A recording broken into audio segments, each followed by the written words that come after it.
In my craft or sullen art, exercised in the still night, when only the moon rages and the lovers lie abed with all their griefs in their arms, I labour by singing light, not for ambition or bread, or the strut and trade of charms on the ivory stages, but for the common wages of their most secret heart.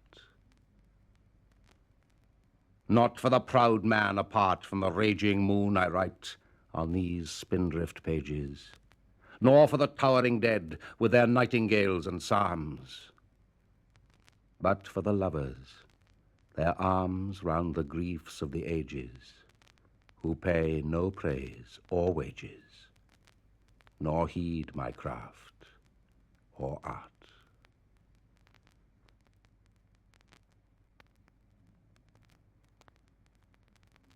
I like people telling me about their childhood, but they'll have to be quick or I'll be telling them about mine. Because there is, in most people, a need to share enthusiasm. A need which is often expressed in behavior known, nicely, as showing off. It's a need common to actors, poets, politicians, and other trapezists. I was born at the beginning of the First World War in a large Welsh town by the side of a long and splendid curving shore, Swansea. An ugly, lovely town, so it was and is to me, crawling, sprawling, slummed, jerry-villared, and smug suburbed, with its blackened monuments of civic pride, its impressive gasworks and slaughterhouse, its police station, dark as a helmet, dry as a summons, sober as Sunday, with its pubs waiting for Saturday night, as an over-jolly girl waits for sailors, its packed streets stale as railway station sandwiches, and its museum, which should have been in a museum. This sea town was my world. Outside, a strange and mountained Wales, with wild names like peals of bells in the darkness, and mountain men, clothed perhaps in the skins of animals, and always singing. Beyond that lay England, which was London, and the country called the Front, a country to which only young men travelled. When I was small, the only front I knew was the little lobby inside our front door, and I could not understand why so many people never returned from there. Oh, but later I grew to know more and carried a wooden rifle in Cwmdonkin Park, the park where, later still, I was to endure, with pleasure, the first agonies of unrequited love and the first slow boiling in the belly of a bad poem. The park was the place to tell your secrets. If you did not have any, well, you invented them. Even now, occasionally, I dream of one secret I had. Oh, when I was very small. I dream that I say to the other boys in my class, at last, I have a real secret. I can fly. And when they laugh at me, I flap my arms like a large, stout bird and slowly leave the ground. Oh, Dracula in a school cap, level with the upper windows of the school, waving my cap so that the mistress of the piano screams and the metronome falls with a clout, and there is no more time. And I fly over the chimneys of my town, over the yellow seashore, and the stone-chasing dogs, and the old ship's captains, and the singing sea. The memories of childhood have no order and no end. But when you are a writer, you can put them into a sort of order and make stories out of them. That is what school exercise books are for. And always I've been at it, making stories, ever since my first one, told to myself in the warm, safe island of my bed, with my sleepy midnight town flowing and rolling round the house, and me, suddenly aware of me, myself, in the exact middle of a living story, and my body was my adventure and my name. A story with a demon, that first one was, all wings and hooks, who clung to my hair as I battled up and down Wales after a tall, wise, golden, royal girl from Swansea Convent. Then there were the stories I told to myself when I was kept in after school for being a bad boy, such as pouring water into little girls' galoshes, when I sat alone in the twilight of the empty classroom and heard above me the distant, terrible, sad music of the late piano lesson, a snub-nosed storyteller lost in his own adventures and longing to be home.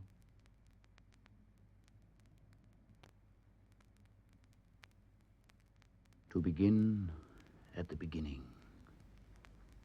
It is spring, moonless night in the small town, starless and Bible black, the cobbled streets silent and the hunched quarters and rabbits wood limping invisible down to the slow black, crow-black fishing boat bobbing sea. The houses are blind as moles, though moles see fine tonight in the snouting velvet dingles, or blind as Captain Cat there in the muffled middle by the pump and the town clock, the shops in mourning, the welfare hall in widow's weeds, and all the people of the lulled and dumbfound town are sleeping now. Hush, the babies are sleeping. The farmers, the fishers, the tradesmen and pensioners, cobblers, schoolteacher, postman and publican, the undertaker and the fancy woman, drunkard, dressmaker, preacher, policeman, the webfoot cockle women, and the tidy wives. Young girls lie bedded soft or glide in their dreams with rings and trousseaux, bridesmaided by glowworms down the aisles of the organ-playing wood. The boys are dreaming wicked, or of the bucking ranches of the night and the jolly Rogered sea. And the anthracite statues of the horses sleep in the fields, and the cows in the byres, and the dogs in the wet-nosed yards, and the cats nap in the slant corners, or lope, sly, streaking and needling on the one cloud of the roofs. You can hear the dew falling, and the hushed town breathing. Only your eyes are unclosed to see the black and folded town fast and slow, asleep. And you alone can hear the invisible starfall, the darkest before dawn minutely dew-grey stir of the black dab-filled sea, where the Arethusa, the curlew, the skylark, Zanzibar, Rhiannon, the rover, the cormorant, and the star of Wales tilt and ride. Listen.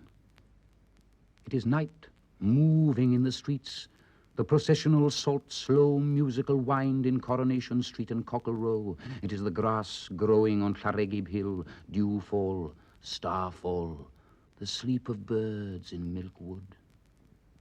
Listen, it is night in the chill, squat chapel, hymning in bonnet and brooch and bombazine black, butterfly choker and bootless bow, coughing like nanny goats, sucking mintos, 40 winking hallelujah. Night in the four ale, quiet as a domino. In Ocky Milkman's lofts, like a mouse with gloves. In Dye Bread's bakery, flying like black flour. It is tonight in Donkey Street, trotting silent with seaweed on its hooves, along the cockled cobbles, past curtained fern pot, text and trinket, harmonium, holy dresser, watercolors done by hand, china dog, and rosy tin tea caddy. It is night, neddying among the snuggeries of babies. Look, it is night, dumbly, royally winding through the Coronation cherry trees, going through the graveyard of Bethesda with winds gloved and folded and dew-doffed, tumbling by the sailors' arms.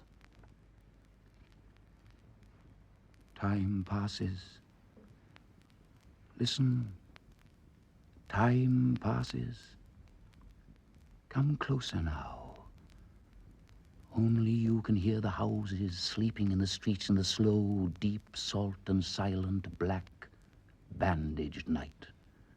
Only you can see in the blinded bedrooms the combs and petticoats over the chairs, the jugs and basins, the glasses of teeth, thou shalt not on the wall, and the yellowing dicky bird watching pictures of the dead. Only you can hear and see behind the eyes of the sleepers the movements and countries and mazes and colors and dismays and rainbows and tunes and wishes and flight and fall and despairs and big seas of their dreams. From where you are, you can hear their dreams. Captain Cat, the retired blind sea captain, asleep in his bunk in the sea-shelled ship-in-bottle ship-shaped best cabin of schooner house, dreams of...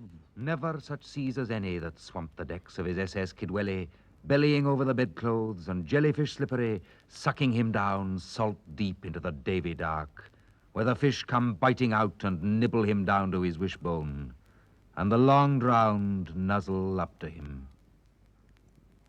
Remember me, Captain? You're dancing, Williams. I lost my step in Nantucket. Do you see me, Captain, the white bone talking? I'm Tom Fred, the donkey man. We shared the same girl once. Her name was Mrs. Probert. Rosie Probert, 33 Duck Lane. Come on up, boys. I'm dead.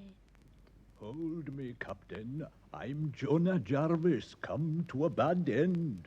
Very enjoyable. Alfred Pomeroy Jones, sea lawyer, born in Mumbles, sung like a linnet, crowned you with a flagon, tattooed with mermaids, thirst like a dredger, died of blisters. This skull at your ear hole is? Curly Bevan. Tell my auntie it was me that pawned the Ormolu clock. Aye, Curly. Tell my missus no, I never. I never done what she said. I never. Yes, they did. And who brings coconuts and shawls and parrots to my Gwen now? How's it above? Is there rum and lava bread? Bosoms and robins. Concertinas. Ebenezer's bell. Fighting and onions? And sparrows and daisies? Chittlers in a jam jar. Buttermilk and whippets. Rockabye baby. Washing on the line? And old girls in the snug? How's the tenors in Dowlice? Who milks the cows in my squin? When she smiles, is there dimples? What's the smell of parsley? Oh, my dead dears. From where you are, you can hear in Cockle Row in the spring moonless night, Miss Price, dressmaker and sweet shopkeeper, dream of Her lover, tall as the town clock tower, Samson syrup gold-maned, whacking-thighed and piping hot, thunderbolt-based and barnacle-breasted, flailing up the cockles with his eyes like blow lamps, and scooping low over her lonely, loving, hot water bottle body. Mavanoy Price. Mr. Morgedrat. I am a draper mad with love. I love you more than all the flannelette and calico, Candlewick, dimity, crash and merino, tussor, cretonne, crepon, muslin, poplin, tickin and twill in the whole cloth hall of the world. I have come to take you away to my emporium on the hill, where the change hums on wires. Throw away your little Welsh bed socks and your Welsh wool knitted jacket. I will warm the sheets like an electric toaster. I will lie by your side like the Sunday roast. I will knit you a wallet of forget-me-not blue for the money to be comfy. I will warm your heart by the fire so that you can slip it in under your vest when the shop is closed. Mavanoy, before the mice gnaw at your bottom drawer, will you say... Yes, Mog, yes, Mog, yes, yes, yes. And all the bells of the tills of the town shall ring for our wedding.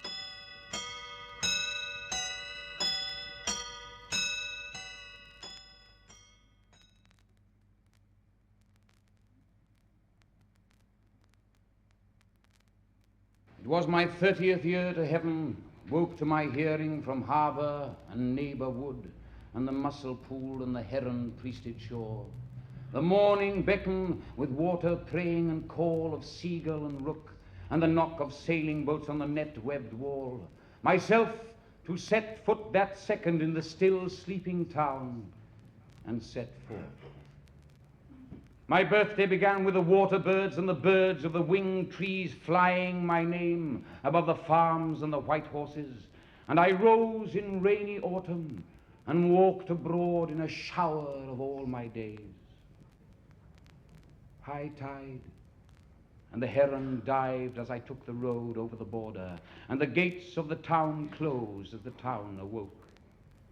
A springful of larks in a rolling cloud, and the roadside bushes brimming with whistling blackbirds, and the sun of October summery on the hill shoulder.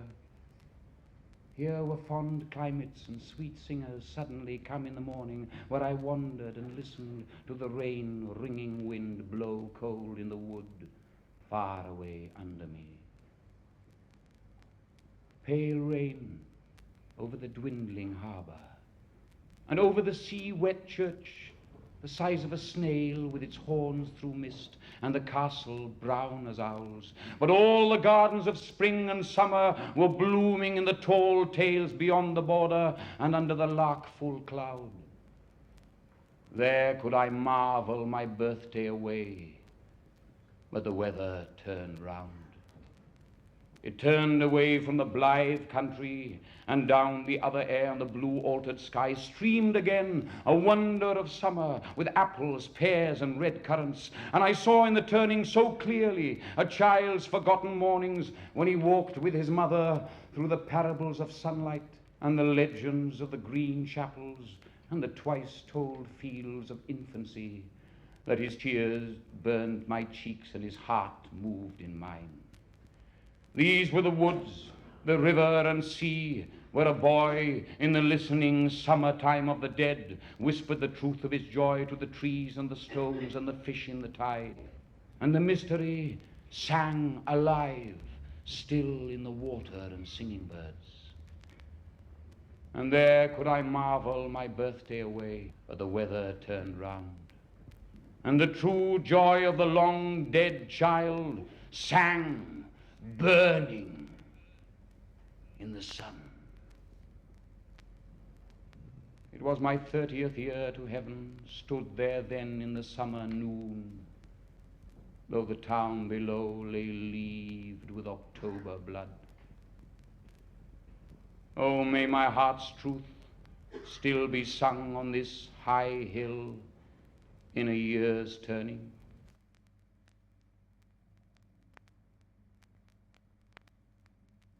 Early one momentous morning, in 5 Cwmdonkin Drive, Swansea, I padded barefoot downstairs, opened the breakfast room door, lit the gas.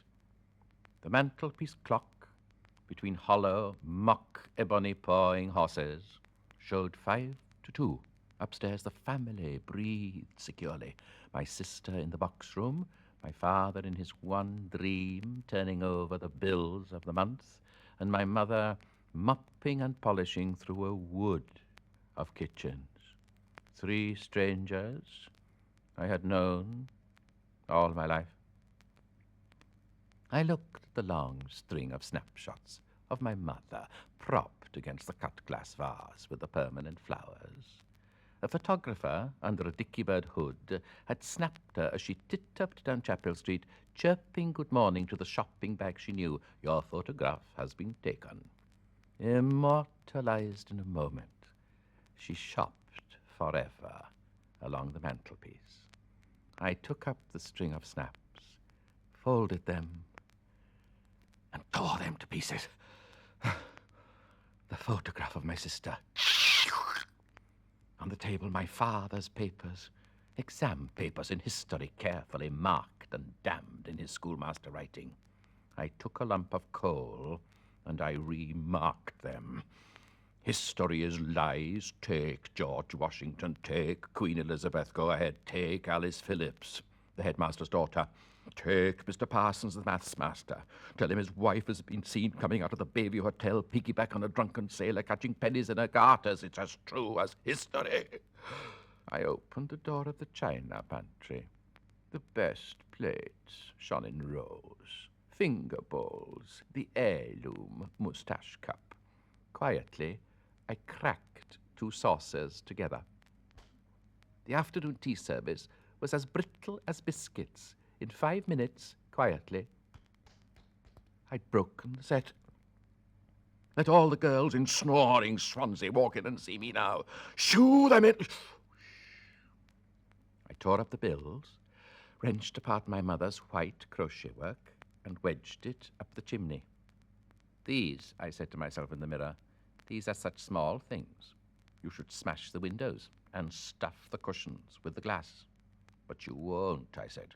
You're afraid she'll cut her hand.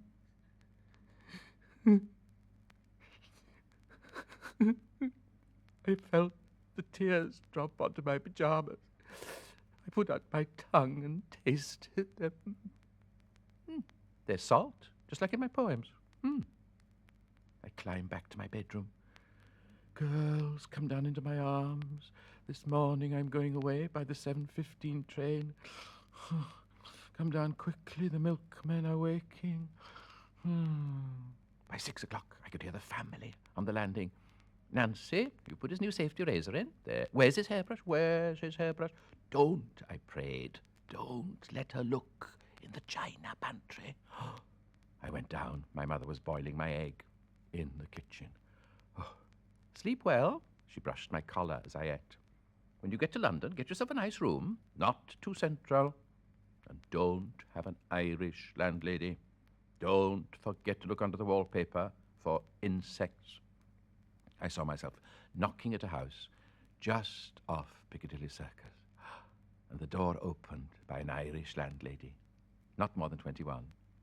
Good morning, madam. Have you a cheap room? Cheaper than sunshine to you, Denny boy. Bugs begotter all over the walls, praise be to God. The taxi drew up.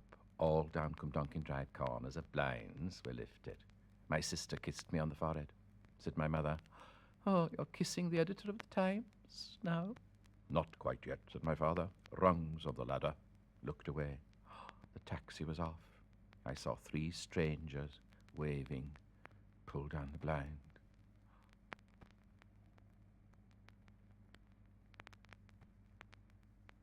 Do not go gentle into that good night. Old age should burn and rave at close of day. Rage, rage against the dying of the light. Though wise men at their end know dark is right, because their words had forked no lightning, they do not go gentle into that good night. Good men, the last wave by, crying how bright their frail deeds might have danced in a green bay. Rage, rage against the dying of the light.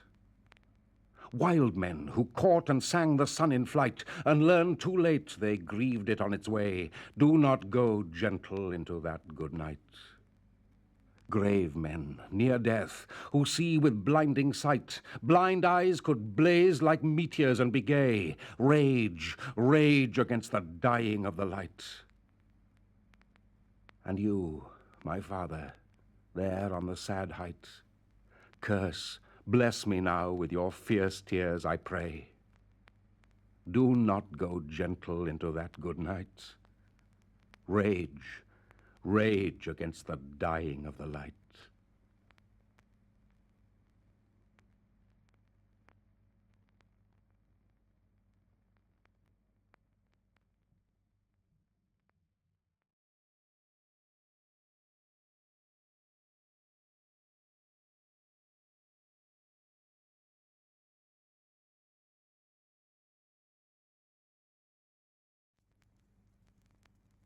I want you, lady or gentleman, to imagine that you are an English novelist.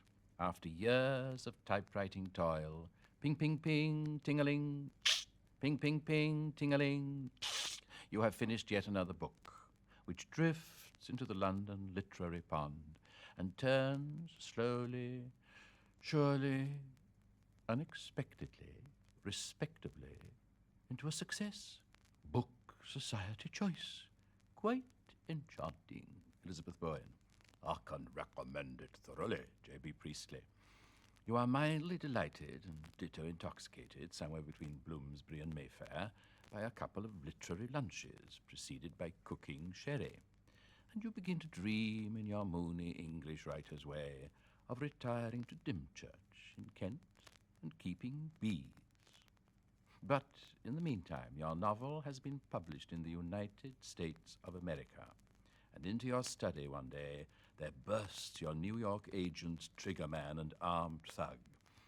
You're a smash hit, Your masterpiece is killing them over there, You gotta come over and make a personal appearance, bang, bang, bang. It seems that you are to go round the United States lecturing to women. And you, who have never dared lecture a mouse, never mind a woman, you find yourself wafted across the ocean, first class, in the plush bowels of the Queen Mary, with a list of engagements as long as a New York menu or a half hour with a book by Charles Morgan. And when you set out from New York on your tour as a lecturing celebrity, it does not dawn on you yet that you are one of an army. For the map of the United States is black with women's clubs. Across the continent and back, for months on end, there streams and sings for its heady supper a dazed procession of exhibitionists, novelists, economists, sociologists, existentialists, histrionic publicists, physicists with nuclear missions, rhetorical theologians, theoretical historical hoddy-doddies, hoddy-doddy an obsolete word meaning a short, dull, dumpy person, theoretical historical hoddy-doddies, ballettomanes, ulterior decorators, bigwigs, windbags, humbugs, pot-bellied, pot-boiling philosophers, professional Irishmen, men in love with stamps, men in love with steaks, men from the BBC, the British Broadcasting Corporation, who speak as if they had the Elgin marble in their mouth. See, too, in that linguacious stream, another variation on this last English type. And these are even better bred, even taller, with their upper-class moustaches and tusks, smelling of club armchairs and saddle soap, their breath a nice blend of whiskey and fox's blood, who've come to lecture America on the history of fly fishing in the upper and outer Hebrides. See, too, the brassy, bossy men, women, with corrugated hair, self-announced as the ordinary British housewife, come to talk to rich, minked chunks of Yank matronhood about the iniquity of the British health service. Then again, there are the lecturers selling the British way of life and damning the American way as they swig and guzzle through it. The lecturers carrying on regardless in Boston about Etruscan pots and pans to a bunch of wealthy pots and dead pans. The lecturers resurrecting surrealisme to audiences who had not heard it was dead, not having ever heard it was alive. And finally, last and least, there in the sticky thick of orators on their way from one nest of culture vultures to another, there go the foreign poets, adenoidal troubadours, lyrical one-night standers, dollar-mad nightingales, remittance bards, myself among them, booming with the worst. Dylan Thomas as brilliant as he is unpredictable, a fat poet with a slim volume. Let's get back to you, this English novelist, on your tour. Do our trains cross, I wonder, you setting out from New York, me on my way back, you spry-eyed, with a pair of clean, white, laundered lectures and a soul, me as dog-eared as my clutch of doggerel and typed impromptu asides. I'm sorry for me, but I ache for you. There you go, in your Pullman pride, within your luggage a new, dynamic, personalized razor, guaranteed to operate at the flick of a thumb. Zzz, shoo, shoo. Your first date happens to be a college one, run in conjunction with a women's club, and you are welcomed at the station by a crew-cut platoon of giant collegiates, all chasing the butterfly culture with net, notebook, and label, and each with at least 36 terribly white teeth. And off you are whisked, before you can say Gertrude Stein, in a giant automobile in which you stammer, in an over-British accent, good Lord, by Jove, don't you know, in which you stammer answers to such questions as, what international literary conference would at the moment be being attended by Stephen Spender? All this, mind you, calls for tact. You never know the minute. I think it was Sir Hugh Walpole who was met by the usual enormous car, driven this time by an enormous horn-rimmed businessman, and was settled into the back next to the businessman's wife, a furry, pearly, roly-poly. Oh, this is such a wonderful thrill for my committee. My, I never loved anything so much as your wonderful Sorrel and Son. Sir Hugh sat staring at the 3 double chins her husband wore at the back of his neck. They're all wonderful, but your best, basically, is that dreamy Sorrel and Son. A splendid book indeed, ventured Sir Hugh, but I'm afraid it was written by Warwick Deeping, said the large horn-rimmed husband at the wheel without turning. Caught again, Connie. But back to you in your enormous car. Off you are whisked, before you can say Gertrude Stein, to a small party, only a few hundred people, all holding the belief that what an English novelist needs before he trips onto the lecture platform is just enough dry martinis that he can trip off it as well. Of the lecture itself, you remember nothing except the applause and perhaps 2 questions. Would it be true to say that the modern young British intellectual is basically psychosomatic? Or I invariably carry in my pocket the works of Kierkegaard. Who do you carry? And so it goes. And so it goes on, and on, ruth and breathlessly. And in between addresses and receptions, receptions and addresses, in trains and planes, planes and trains, and in boiling hotel bedroom ovens, you keep a diary. At first, unaccustomed to the importance which you are assumed by your hosts to possess, and slightly overawed by that importance, confused by profusion, jeopardized by generosity, and up against the barrier of a common language, at first you write in your diary like a didactic demon, generalizing to death about the American character, culture, customs, political climate. I may note, I may state, I must conclude, I must point out. Refreshingly young country, stimulating audience, intoxicating skyline. They're like children playing with bricks. That octopus television, Babbitt, Davy Crockett, Dick Tracy, Macy, Ben Casey. I may note, I may state, I must conclude, I must point out. But towards the middle of your middle-aged whisk through Middle Western clubs, the fury of your frenzied phrase-forming begins to flag, for you begin to notice that your stimulating audience will receive a lecture on Icelandic ceramics with the same uninhibited rapture which only last week they accorded to a paper on the modern Turkish novel. You begin to notice, too, that even the little miracles are not quite what was promised. In your boiling hotel bathroom oven, you find that the new dynamic razor, guaranteed to operate at the flick of a thumb, cuts that thumb to the bone, and that the blood can be staunched only by the services of 2 sneering bellboys. You cannot sleep, well, you dare not, for asleep you are immediately chased through long, dark thickets of words by a Mrs. Maybelle Prinkerhoff Platt, with a basically elegiac triolet and a tray of basically dry martinis. And in your diary appear such entries as, no escape, I am beaten, or just Minneapolis. But all things come to an end, and quite suddenly, London bound at last, twitching all over from the ulcerous rigors of a lecturer's spring, old before your time, your pockets full of cigars, sonnets, plastic pens, personalized paper matches, bottles of bourbon, ditto of benzodrine, telephone numbers, tranquilizers, your eyes like a pair of oysters Rockefeller in sand. You are helped up the gangway and down again, back into the plush bowels of the Queen Mary. And so to bunk, back to sanity. Book society choice, quite enchanting. reading, Elizabeth Boyd. Oh.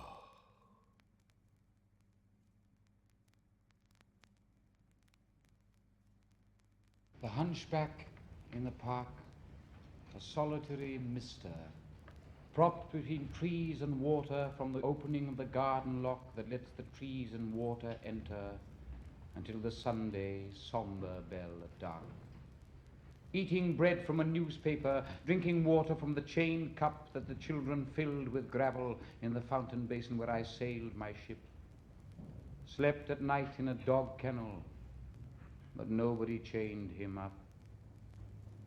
Like the park birds, he came early. Like the water, he sat down. A mister, they called. Hey, mister. The truant boys from the town, running when he had heard them clearly on, out of sound, past lake and rockery, laughing when he shook his back, hunchbacked in mockery, through the loud zoo of the willow groves, dodging the park-keeper with his stick that picked up leaves. And the old dog sleeper, alone between nurses and swans, while the boys among willows made the tigers jump out of their eyes to roar on the rockery stones, and the groves were blue with sailors. Made all day until bell time, a woman figure without fault, straight as a young elm, straight and tall from its crooked bones, that she might stand in the night after the locks and chains, all night in the unmade park, after the railings and shrubberies, the birds, the grass, the trees, the lake, and the wild boys, innocent as strawberries, had followed the hunchback to his kennel in the dark.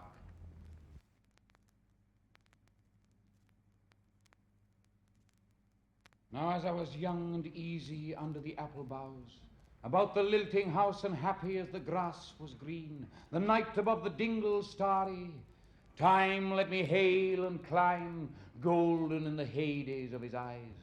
And honored among wagons I was prince of the apple towns, and once below a time I lordly had the trees and leaves trail with daisies and barley down the rivers of the windfall light. And as I was green and carefree, famous among the barns, about the happy yard, and singing as the farm was home, in the sun that is young once only, time let me play and be golden in the mercy of his means. And green and golden I was huntsman and herdsman, the calves sang to my horn, the foxes on the hills barked clear and cold, and the Sabbath rang slowly in the pebbles of the holy streams. All the sun long it was running, it was lovely, the hay fields high as the house, the tunes from the chimneys, it was air and playing, lovely and watery and fire, green as grass. And nightly, as I rode to sleep, the owls were bearing the farm away. All the moon long I heard, blessed among stables, the nightjars flying with the ricks, and the horses flashing into the dark. And then to awake, and the farm, like a wanderer, white with the dew, come back, the cock on his shoulder. It was all shining. It was Adam and maiden. The sky gathered again, and the sun grew round that very day. So it must have been after the birth of the simple light, in the first spinning place, the spellbound horses walking warm out of the whinnying green stable onto the fields of praise. And honored among foxes and pheasants by the gay house, under the new-made clouds, and happy as the heart was long, in the sun born over and over, I ran my heedless ways, my wishes raced through the house, high hey, and nothing I cared, at my sky-blue trades, that time allows in all his tuneful turnings, so few and such morning songs, before the children green and golden follow him out of grace. And nothing I cared in the lamb-white days, that time would take me up to the swallow-thronged loft by the shadow of my hand, nor that riding to sleep I should wake to hear the farm forever fled from the childless land. suppose I was green and carefree in the mercy of his means. Time held me green and dying, though I sang in my chains like the sea.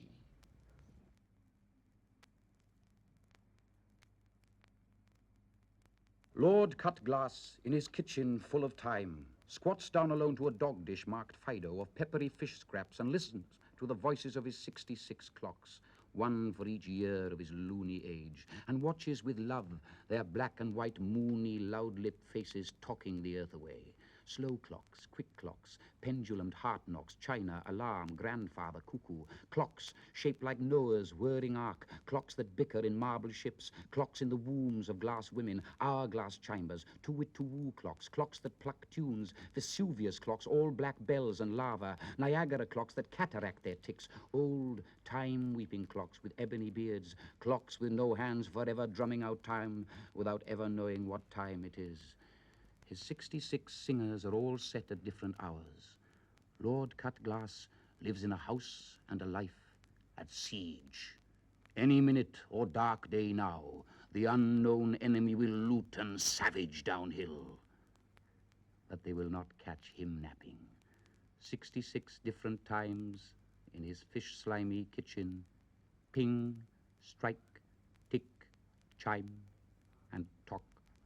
The lust and lilt and lather and emerald breeze and crackle of the bird praise and body of spring, with its breasts full of rivering May milk, means to that lordly fish-head nibbler nothing but another nearness to the tribes and navies of the last black day, who'll sear and pillage down Armageddon Hill to his double-locked, rusty-shuttered, tick-tock, dust-scrabbled shack at the bottom of the town that has fallen head over bells in love.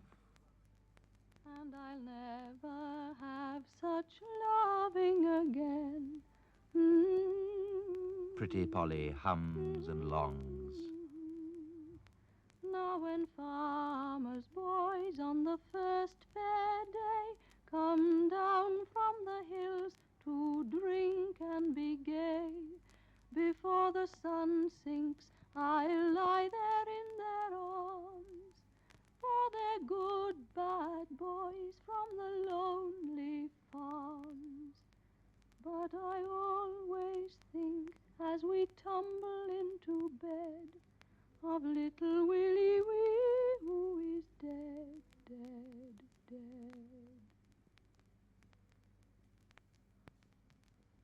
The sunny, slow, lulling afternoon yawns and moons through the dozy town. The sea lolls, laps, and idles in with fishes sleeping in its lap. The meadows still as Sunday, the shut-eye, tasseled bulls, the goat and daisy dingles nap happy and lazy. The dumb duck ponds snooze. Clouds sag and pillow on Llaregib Hill. Pigs grunt in a wet wallow bath and smile as they snort and dream.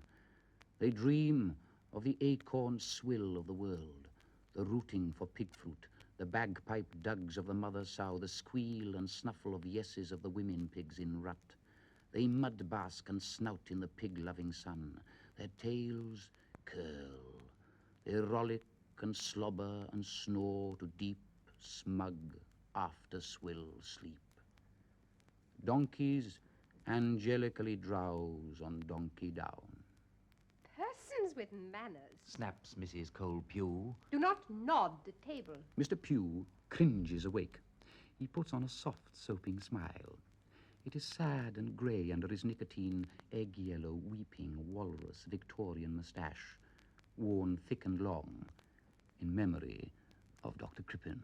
You should wait until you retire to your sty. Says Mrs. Pugh, sweet as a razor. His fawning, measly quarter smile freezes. Sly and silent, he foxes into his chemist's den, and there, in a hiss and prussic circle of cauldrons and phials brimful with pox and the Black Death, cooks up a fricassee of deadly nightshade, nicotine, hot frog, cyanide, and bat spit for his needling, stalactite hag and bednag of a poker-backed nutcracker wife. I beg your pardon, my dear, he murmurs with a wheedle. Captain Cat, at his window thrown wide to the sun, and the clippered seas he sailed long ago when his eyes were blue and bright, slumbers and voyages, ear-ringed and rolling, I love you, Rosie Probert tattooed on his belly. He brawls with broken bottles in the fug and babel of the dark dock bars, roves with a herd of short and good-time cows in every naughty port, and twines and souses with the drowned and blousy-breasted dead. He weeps as he sleeps and sails. One voice of all he remembers most dearly as his dream buckets down. Lazy early Rosie with the flaxen thatch, whom he shared with Tom Fred the donkeyman and many another seaman, clearly and near to him, speaks from the bedroom of her dust. In that gulf and haven, fleets by the dozen have anchored for the little heaven of the night. But she speaks to Captain Napping Cat, alone. Mrs. Probert. From Duck Lane, Jack. Quack twice and ask for Rosie. Is the one love of his sea life that was sardined with women. What seas did you see, Tomcat, Tomcat, in your sailoring days, long, long ago? What sea beasts were in the wavery green when you were my master? I'll tell you the truth. Seas barking like seals, blue seas and green seas covered with eels and mermen and whales. What seas did you sail, old whaler, when on the blubbery waves between Frisco and Wales you were my bosun?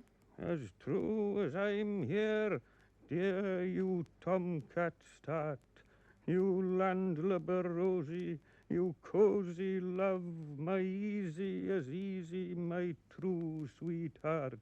Seas green as a bean, seas gliding with swans in the seal barking moon. What seas were rocking, my little deckhand, my favorite husband, in your sea boots and hunger, my duck, my whaler, my honey, my daddy, my pretty sugar sailor, with my name on your belly, when you were a boy, long, long ago? I'll tell you no lies. The only sea I saw was the seesaw sea with you riding on it. Lie down, lie easy, let me shipwreck in your thighs. Knock twice, Jack, at the door of my grave, and ask for Rosie. Rosie Probert. Remember her. She is forgetting. The earth which filled her mouth is vanishing from her. Remember me. I have forgotten you. I am going into the darkness of the darkness forever. I have forgotten that I was ever born.